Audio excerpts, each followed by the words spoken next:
Hey everybody, welcome to my new math video project.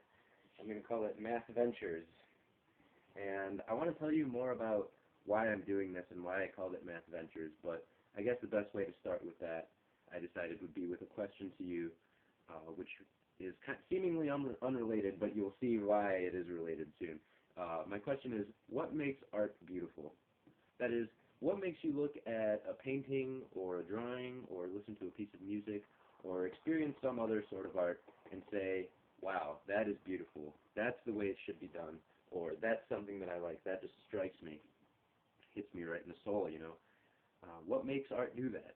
What particular aspect of it? Because I'm curious, and I'll let you know about what makes math beautiful. And the reason I'm making this comparison to art, I was inspired by an essay and also by some YouTube channels, which I'll link in the description. They're just great, and I'll tell you why. But I read an essay that kind of compared art to math, and in some ways. And then the more I thought about this comparison, the more it really made sense. I thought, well, math and art both are used to represent the world, I guess, or like the universe or our experiences just in general. They're used to represent that.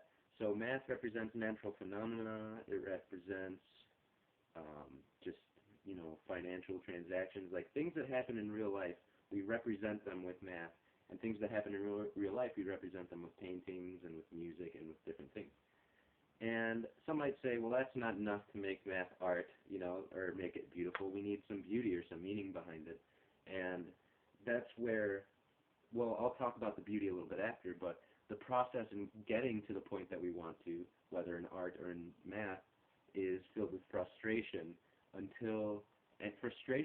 just you're compelled to get to that solution. You know, it's kind of like you have no other choice to try to get to the solution. I'm sure you've had a point in your life where you've been asked a question, not math related necessarily, and you're like, wow, that's going to bug me for the rest of the day. You know, math should be kind of like that, except it bugs you for your whole life, the things you don't know, and you just kind of want to keep learning it.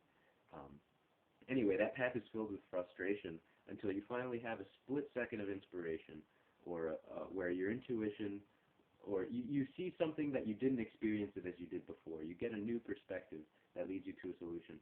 That's another thing that happens in art. It's filled with frustration. You know, the starving artist or like the angry artist. I don't really know what the metaphor is, but you're filled with frustration until all of a sudden you have this eureka moment and your masterpiece is on its way, you know?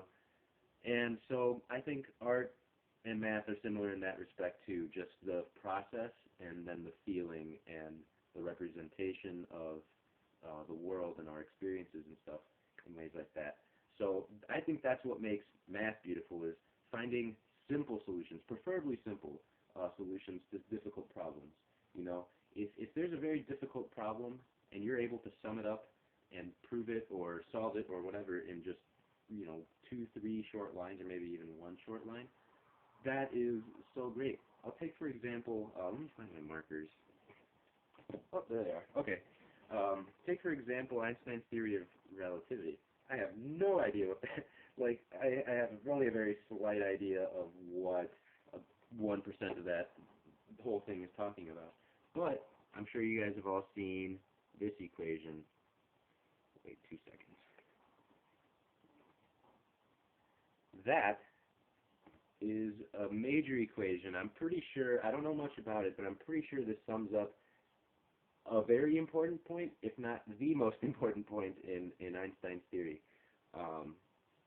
And it's a very short equation, you know. And there's other things too that I can't really think of off the top of my head without having to, you know, go into them. But simple solutions to difficult problems that are compelling is what math is all about. And the reason I call this thing Mathventures is because it's like an adventure. You're going into the unknown, and it's not about memorizing facts and about following directions. It's about following your intuition, following your heart, if you will, and just trying to seek a solution that way and just staying to it until you finally have a moment of perspective. And this these videos are meant to just increase the positive feelings towards math and like that whole process, and also to, I don't know, make it easier, because I know you don't want to just wander out there lost. You want to have a map, a survival guide, maybe a tour guide through this wilderness that we're going to call math. So yeah, that's pretty much it. Thanks a lot for watching, and if you have a suggestion as to what you want to learn or hear about math-wise, yeah, go ahead and leave me a comment or a message or something. Thanks a lot. Bye.